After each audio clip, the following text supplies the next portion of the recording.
મીઠી મધુરી વાત ભાગ આવ્યા છે આપણે 117 તારીખ 18/4/2026 વચનામૃત મધ્યનું 47 પાતાળ સુધી પૃથ્વી ફાટ્યાનું આ નામ છે વચનામૃત. મહારાજ વાત કરી જે સંતની પાસે 4 સાધુ રહેતા હોય તેને જો મન દઈને માણસાઈએ રાખતા આવડતું હોય તો તેની પાસે સાધુ રાજીપે રહે, અને જેણે સાધુને રાખતા આવડે નહીં તેની પાસે સાધુ રહે પણ નહીં. બોલો.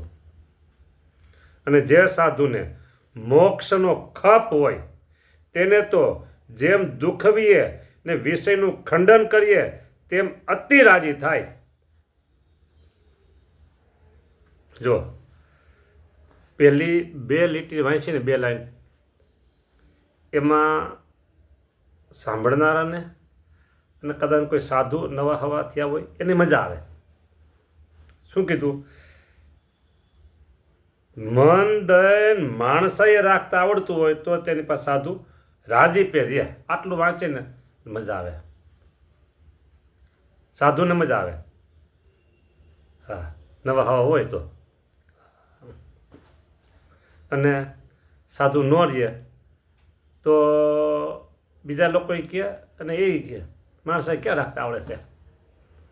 મારે જ વચનામાં કીધું માણસાએ રાખતા આવડે તો રહે, માણસાએ હોવી જોઈએ ને તો રહી અમે. બરાબર? આખી વાત સમજો પછી તમે નિર્ણય લેજો. અડધું નહીં સમજતા, અડધેથી તમે વિચાર કરતા નહીં. હા, માણસાએ રાખતા આવડતા નથી અમને એટલે ન રહે કોઈ. માણસ માનવતા નથી, માણસાઈ નથી, ત્યાં કોણ રહે? જેની પાસે સમજો, જેની પાસે મંડળ નથી. એક્ઝામ્પલ તો મારું જોઈ લો તમે. બરાબર? આટલા વર્ષ થયા તમારે એકેય શિષ્ય નથી. સમજો. તો હવે મને માણસે રાખતા આવડતું નથી એવું થયું ને અનુમાન. તમારું અનુમાન એવું થયું ને કે હું કોઈ મારી પાસે મુમુક્ષુ આવે છે એને કાંઈ માણસે રાખતો નથી એટલે નથી રહેતા. આવે છે ઘણા આવે છે.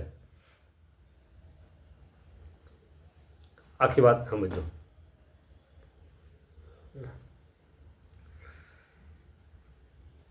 જેને સાધુને રાખતા આવડે નહીં તેની પાસે સાધુ રહે નહીં.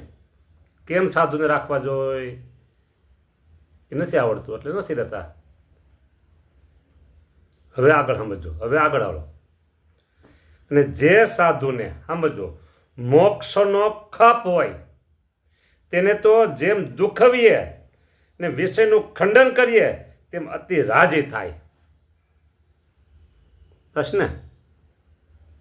મોક્ષનો ખપ હોવો જોઈએ. બરાબર?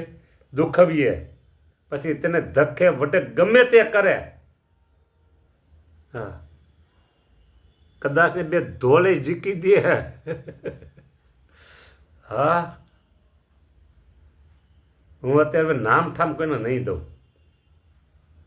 હા, ઘડતર કરવું હોય ને ઘડતર તો પાકેલા ગુમડાની જેમ ન રખાય, એને રોકટોક કરવી જ પડે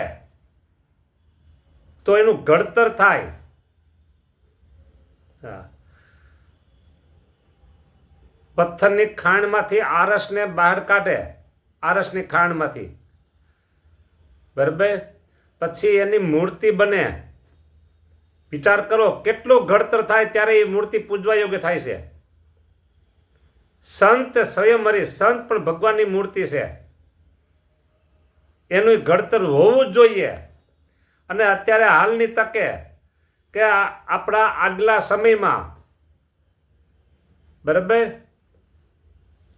સ્વામિનારાયણ ભગવાન અંતર્ધ્યાન ત્યાર પછીનો સમય અને આજ સુધી જે કોઈ સત્પુરુષ થઈ ગયા, જે કોઈ મોટા પુરુષ થઈ ગયા, જે કોઈ સાધુ થઈ ગયા, જે કોઈ મહા મોટા શું સત્પુરુષ આવી ગયા, મોટા પુરુષ આવી ગયા, સાધુ આવી ગયા, એ થઈ ગયા, બરાબર.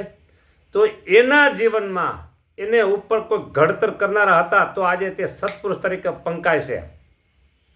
દુનિયા એને વંદન કરે છે, આજે નથી તોય વંદન કરે છે. બોલો, કારણ કે એને રોકટોક બહુ સહન કરેલી છે. એના જીવનમાં રોકટોક એને બહુ સહન કરેલી છે.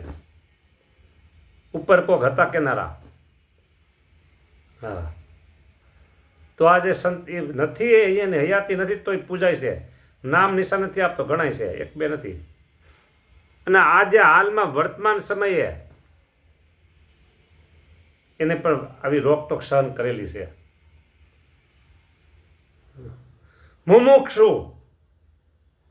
બરાબર, મુમુક્ષુ, મોક્ષનો ખપ, જે સાધુને મોક્ષનો ખપ હોય તેને તો દુઃખવીને વિષયનું ખંડન કરીએ તેમ અતિ રાજી થાય. બોલો, રાજી થાય.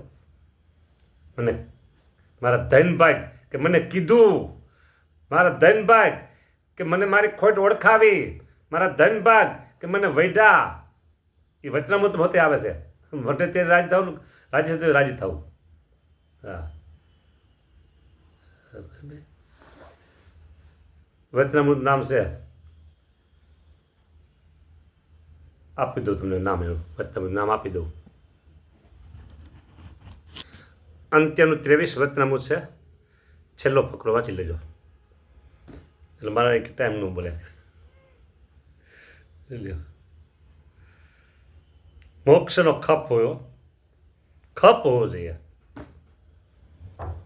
તો ખપ વગર ભૂખ લાગે અને આપીએ તો, ભૂખ લાગી હોય અને આપીએ તો એને મહિમ સમજાય.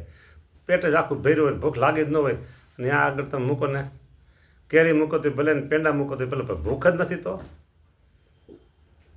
આજ સવારે 2 3 4 યુવકો હતા, એટલે મેં કીધું પ્રસાદીનું દૂધ છે. એ કે સાહેબ હમણાં જ નાસ્તો કરીને આવ્યા. મેં કહ્યું પણ પ્રસાદીનું છે ને કેવું ઘાટું સરસ, મને કેસર કે નાસ્તો કરીને આવ્યો.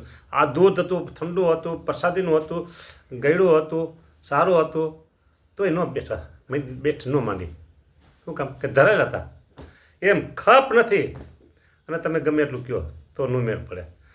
હા, મારે ત્યાં સુધી કે દુઃખવીએ અને વિષયનું ખંડન કરીએ જો તો રાજી થાય.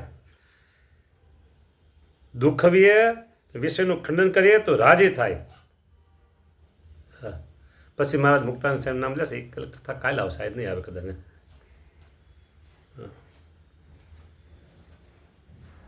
કે પેલી 2 લીટી પકડી લે, રાખતા આવડતો કોણ દે.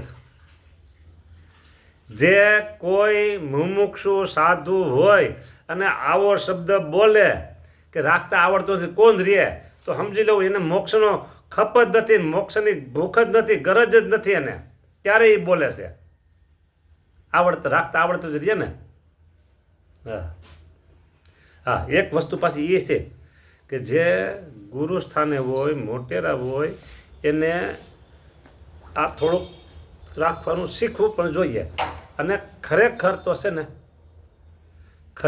ને,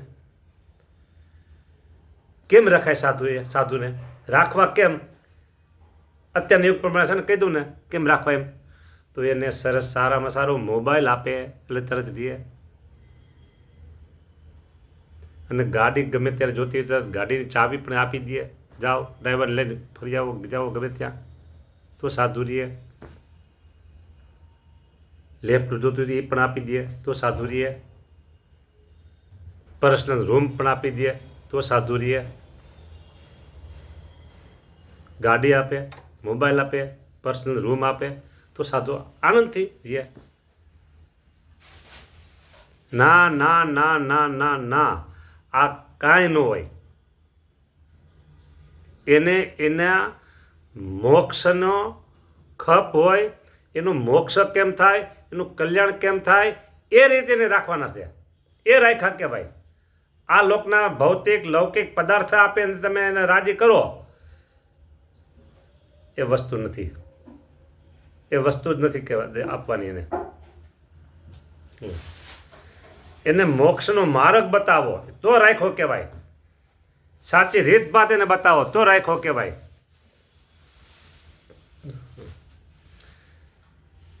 માણસાએ મન દઈને માણસાએ રાખતા આવડતું હોય તો તેની પાસે સાધુ રાજી પહેરીએ, અને જેને સાધુને રાખતા આવડે નહીં તેની પાસે સાધુ રહે પણ નહીં. એનું હિત કેમ છે, એનું હિત કેમ છે એ વસ્તુ એને કહેવાની. આ લોકના ભૌતિક પદાર્થ મને વસ્તુ નહીં. હા, આવી વાત છે. એટલે ગુરુને માટે આવી વાત, ગુરુએ એના કલ્યાણ માટેની વાત કરવી, ગુરુએ એના મોક્ષ માટેની વાત કરવી, બરાબર. અને શિષ્યએ એટલે કે સાધુએ ગરજવાન થઈને રહેવું, સાધુએ ગરજવાન થઈને રહેવું, ધકે તોય રહેવું, વઢે તોય રહેવું. હા, હળવેકથી બે અડાડી દે તોય રહેવું. એટલું એને સમજવું છે કે મારા કલ્યાણના કરતલ આ છે, મારા કલ્યાણના કરતલ આ છે. પછી ગમે તે કહે તો વાંધો ન આવે. એટલે આ મીઠી મધુરી વાત છે. સારું, તો રાખશો. 1 મિનિટ છે, હજી કહી દઈ. મન દઈને માણસાઈએ, એટલે મન દઈને કીધું એટલે માણસાએ કીધું એટલે એના મોક્ષમાં વિઘ્ન ન આવે એવી વાત એને કરવાની. બસ આટલું છે. સારું, જય સ્વામિનારાયણ.